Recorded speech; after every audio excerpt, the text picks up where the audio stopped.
É um resultado, é uma prática, é uma ética, que produz empresas que são boas demais e fortes demais para quebrar, e não porque são grandes demais para quebrar. Eu queria deixar vocês com um pensamento importante que tenho visto recentemente e que nos tem conduzido muito na troca, inclusive, do nosso código de ética para um código de conduta moral, que é um pensamento que está no livro, né, do Thomas Friedman, que é Quente, Plano e Lotado, que diz o seguinte: nós precisamos inspirar mais pessoas a abraçar valores sustentáveis e depois viver esses valores com um comportamento sustentável. Leis e regulamentações dizem o que você pode fazer, mas os valores dizem o que você deve fazer. Há uma diferença entre fazer o que você tem direito e fazer o que é certo. Muito obrigado.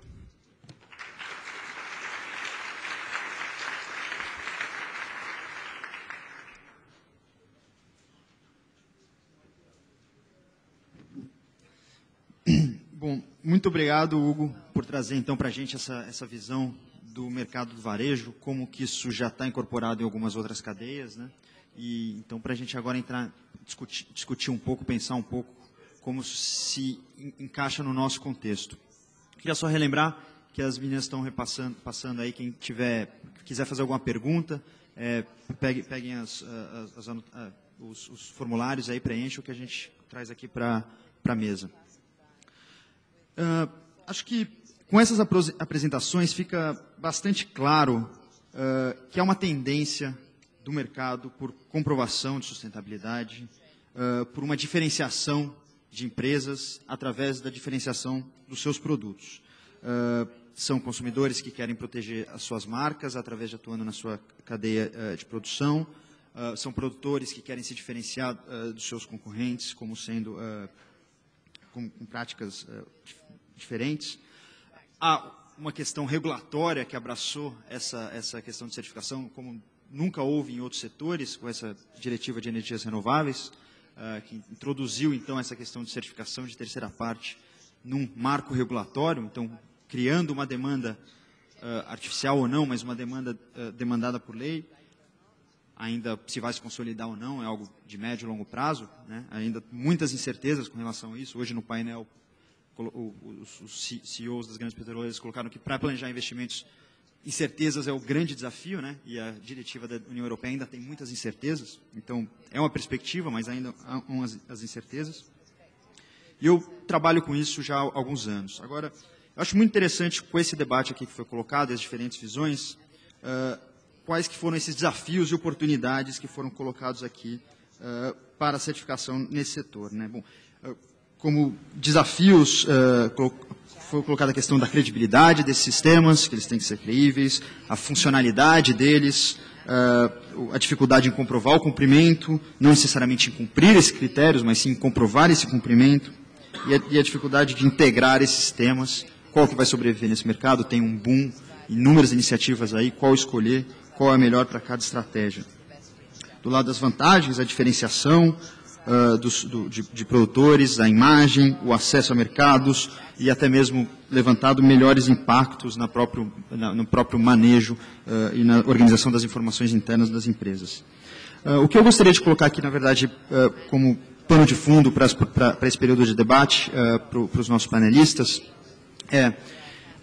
a gente está tratando de mercados comoditizados, né? São produtos estabelecidos com preços mundiais, pelo menos no caso do açúcar, né, o etanol está chegando lá, mas estabelecido a preços internacionais, trocados em bolsas, ou seja, é igual. Né? Essa é a característica de um produto comoditizado. Não há uma diferença entre um e outro. O que se coloca aqui é que uma certificação pode diferenciar esses produtos. Então, um produto, apesar de ser uma commodity, já não seria tanto uma commodity, por estar um pouco diferenciada em função da maneira como foi produzida. Só que eu gostaria de colocar aqui, então, um paradoxo que aparece nessa questão que foi colocado. Se é uma diferenciação de commodities, se a gente está criando isso para diferenciar alguns poucos, como o Oli colocou, não adianta ser para todo mundo, senão não é diferenciação, então é um novo mercado que se cria, com novas características, deixa de ser commodity. E se é um produto diferenciado, ele normalmente tem um valor diferente, tem um acesso diferente. As empresas consideram isso? Obviamente isso é uma questão de mercado, oferta e demanda, mas haverá um valor diferente, uma prioridade diferente? Isso cria efetivamente um mercado?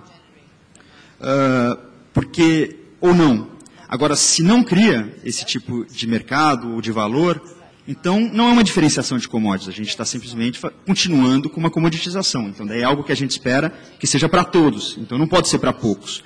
Então, às vezes, é um pouco dessa correlação. A gente vende a ideia de que é para todos, mas que é diferenciado.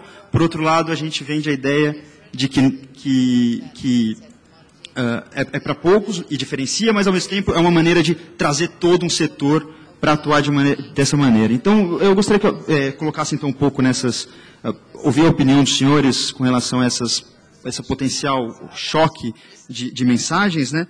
E principalmente então para o Bart e para o Oli, essa questão da diferenciação e das estratégias, se isso efetivamente diferencia os produtos na hora da escolha, da compra, e se esse valor é agregado ou não. Para o Kevin e para o Roberto, mais na questão, se é para poucos, como fazer para muitos? Porque se a gente acaba indo para muitos, então a gente quebra toda essa lógica de diferenciação. A gente tem papel e celulose, o FSC, Serflor, que são programas que estão aí há anos, e hoje eles chegam a 18% do mercado, né? Da área de florestas manejadas é por volta de 18%. Ainda é bastante pequeno, né? Como fazer com que isso cresça? E por fim, também nessa questão de diferenciação ou não, para o Hugo, o consumidor final está preparado a entender essas mensagens? Você coloca aqui produtos que são um pouco menos comoditizados, né? A fruta é aquele produto mesmo que saiu direto do mercado e chegou nas mesas, nas prateleiras do supermercado. Quando o açúcar e o etanol são inputs de outros produtos. Comprar um biscoito que tenha um açúcar, que é um dos produtos que foi certificado, o consumidor compra essa ideia? Alguém?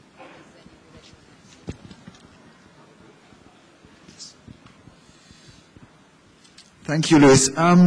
I'd like to respond to Eu gostaria de responder a primeira pergunta, que é se essas certificações vão ser para o produto todo ou para a maior parte do produto, ou se realmente deve ter uma distinção entre um produto premium e o resto. O nosso ponto de vista é que nós estamos tentando ter esquemas de certificação que se aplicam ao mercado e que mantêm o mercado comoditizado e fungível, porque o que eu acho? Eu acho que o que não seria um resultado satisfatório seria ter dois tipos de etanol, ou dois tipos de biocombustíveis, o mais caro, sustentável, e o menos caro, não muito sustentável. Para mim, isso não é confortável. Para nós, isso não é confortável. Assim, talvez a gente tenha dinheiro para ganhar se a gente estiver no lado de acessar o produto premium, mas eu acho que não é isso que a gente quer aqui. Nós estamos no mercado globalizado e nós queremos manter esse commodity, nós queremos ter isso de uma maneira mais fungível, sem as barreiras do comércio internacional que nós temos hoje. E, para mim, esquemas sustentáveis nunca devem ser um motivo para dificultar isso.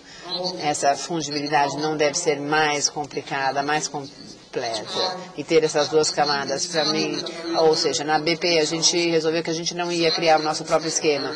A gente resolveu que a gente ia se unir ao Bom Sucro e o ASPO, ou seja, participar nessas soluções de indústria e não inventar a nossa própria solução, que seria só para o nosso produto.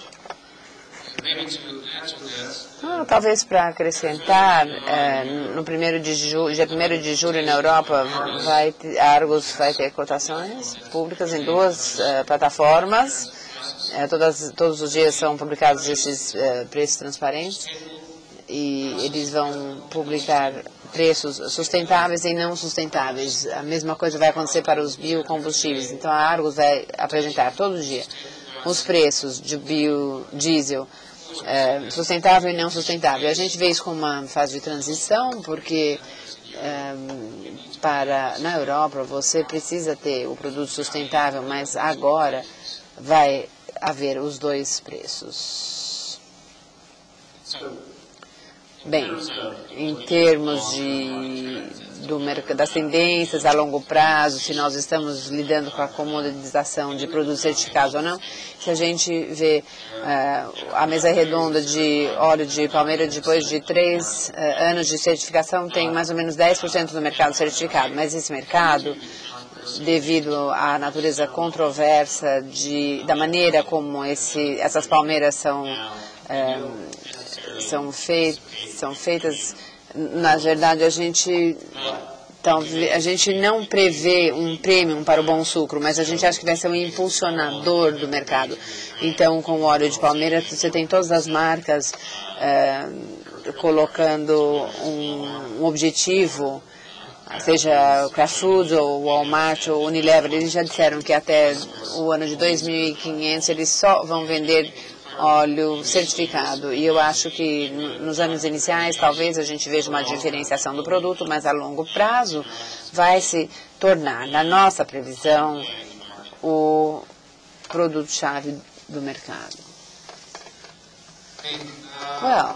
O tema dos poucos para todos é um típico dilema nas discussões de certificação, e eu sempre ouço falar disso, e eu preciso um pouco relativizar, porque é claro que nós temos fases, né?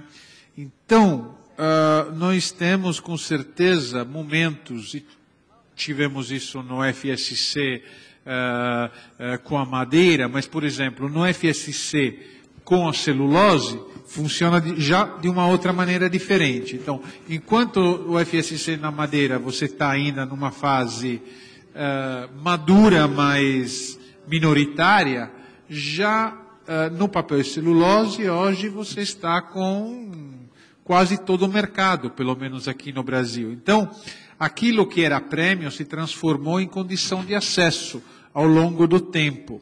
Mas, então, para mim, o tema não é tanto preço versus condição de acesso. As duas coisas vão se complementando de acordo com o estágio. O que interessa na pergunta do Luiz, e que é importante, é um belo dia, seja acesso ou seja preço, mas todo mundo vai estar igual, então não vai ter mais diferenciação? Isso não.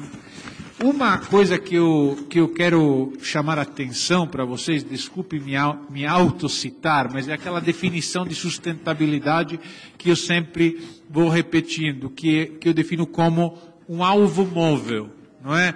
Que você nunca acerta o alvo. Você vai se aproximando progressivamente dele, mas ele vai se mexendo, e a sua capacidade de prever a sua direção, né, que não é linear, mas é randômica às vezes, faz com que você vai tentando aos poucos se aproximar. Essa é um pouco a sustentabilidade. Então, nós temos nas certificações, não podemos ter isso, olha, já fui membro de conselho da maioria desses, de FSC, de RSB, eu sempre defendo sistemas progressivos.